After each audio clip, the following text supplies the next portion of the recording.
ہمارے مجاہدین حضرات جو ہیں ان کی طرف سے یہ سوال آتا ہے کہ اگر ایک بندے نے 70 سال فرض کر لیجیے گناہ کیا، اس کو جہنم میں 70 سال رہنا چاہیے؟ کافروں کی طرف سے بھی یہ سوال آتا ہے۔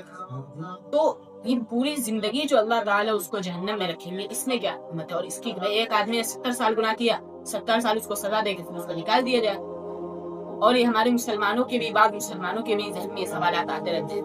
اس کے جواب سمجھیے، اگر یہ سوال ہے کہ 70 سال اس نے برائی کی تو اس کو 70 ہی سال دینا چاہیے۔ جو مسلمان بندہ ہے اگر وہ 70 سال نیکی کا کام کرتا ہے، اس کو بھی جنت میں صرف 70 سال رہنا چاہیے، 80 سال رہنا چاہیے، جتنی اس کی زندگی ہے اس کے بعد اس کو بھی نکل جانا چاہیے۔ اصل مدار یہ نہیں کہ کتنا سال رہا اور کتنا سال عمل کیا، اصل مدار اس بات پر ہے کہ اس کا ارادہ کیا ہے۔ اللہ تعالیٰ دیکھتے ہیں کہ اگر 70 سال اس کی زندگی کی 70 سال تک اس نے کیا کیا؟ اللہ تعالیٰ کی نافرمانی کی، اللہ تعالیٰ کے ساتھ کفر کیا۔